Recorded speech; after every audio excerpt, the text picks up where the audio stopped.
தண்ணி அப்படி தெளி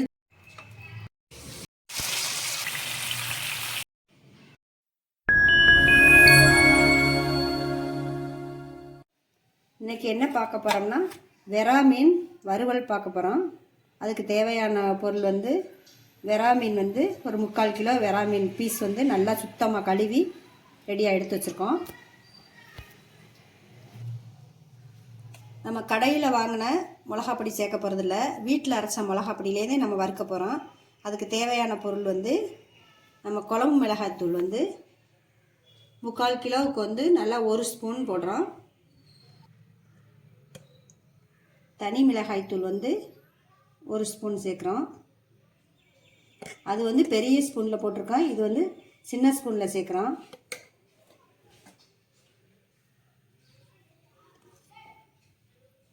கரம் மசாலா 1/2 ஸ்பூன்,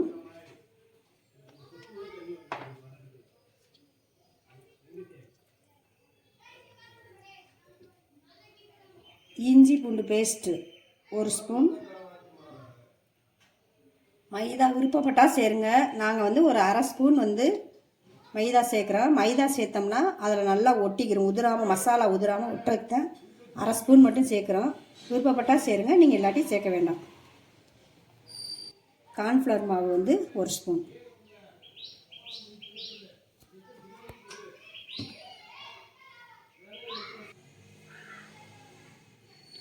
உப்பு வந்து 1 ஸ்பூன்.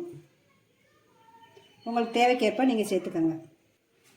இதுக்கு வந்து முக்கியமானது வந்து இப்போ நாங்கள் சேர்க்குறது வந்து புளித்தண்ணி, லெமன் சேர்ப்பீங்க.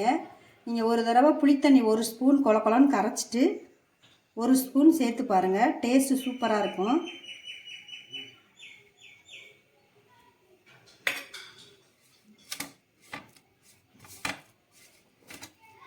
இதை நல்லா பிசைஞ்சு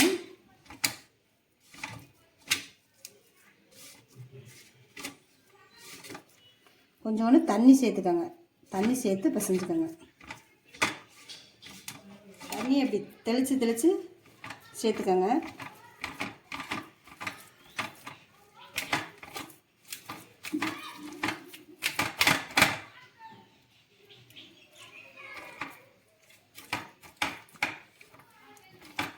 நீங்கள் கடையில் வாங்காமல் இந்த மாதிரி மசாலா வீட்டில் உள்ளதே வச்சு செஞ்சு பாருங்கள், ரொம்ப டேஸ்ட்டாக இருக்கும்.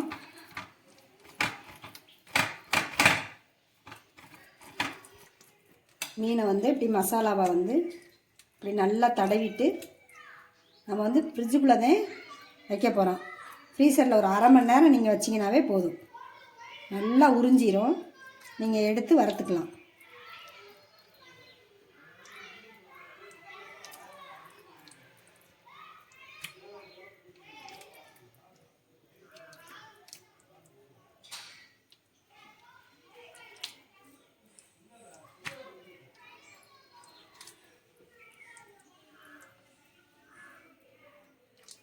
உங்களுக்கு மீன் வாசமே வராது, அந்த வாடை வந்து வராது. இது வந்து டேஸ்ட் வந்து நல்லாயிருக்கும்.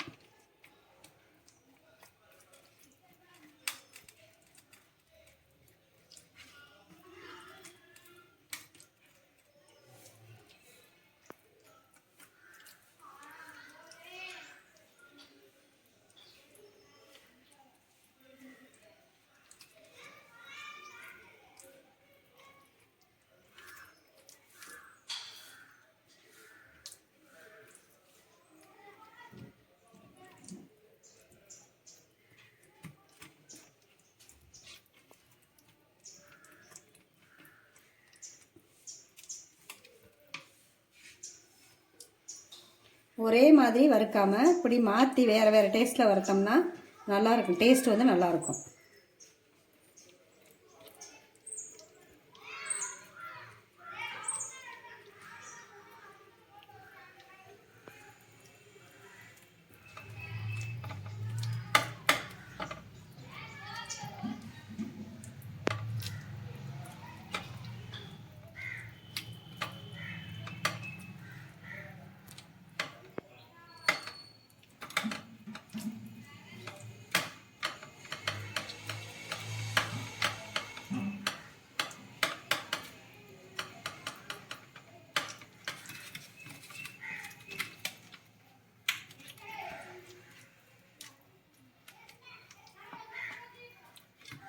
ஒரு அரை மணி நேரம் ஃப்ரீசரில் வைப்போம்.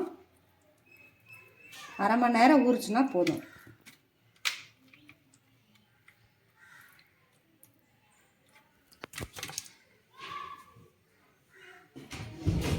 ஒரு ஃப்ரீசருக்குள்ளே போகிற தட்டு மாதிரி எடுத்துகிட்டு நீங்கள் அதில் வச்சு உள்ளுக்க வச்சுருங்க.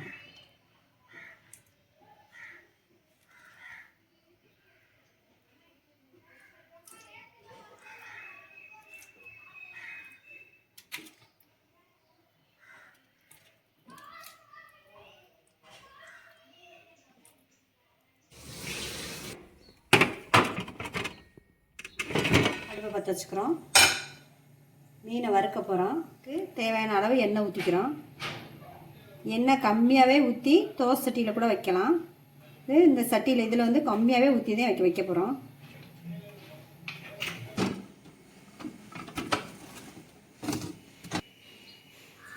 அரை மணி நேரம் ஆயிடுச்சு. நல்லா ட்ரை ஆயிடுச்சு, நல்லா உறிஞ்சிருச்சு,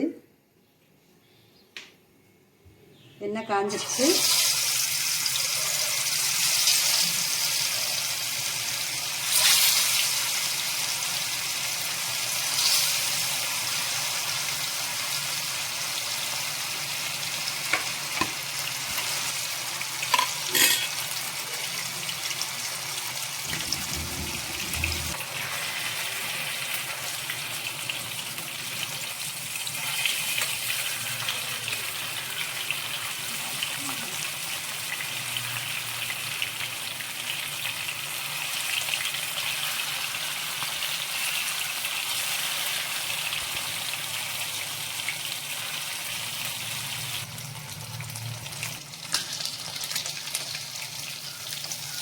வெந்துருச்சு.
ரெடி ஆயிடுச்சு.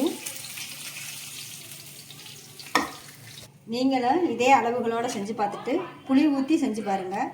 செஞ்சு பார்த்துட்டு எப்படி இருக்குன்னு கமெண்டில் சொல்லுங்கள். லைக் பண்ணுங்கள், ஷேர் பண்ணுங்கள், சப்ஸ்கிரைப் பண்ணுங்கள்.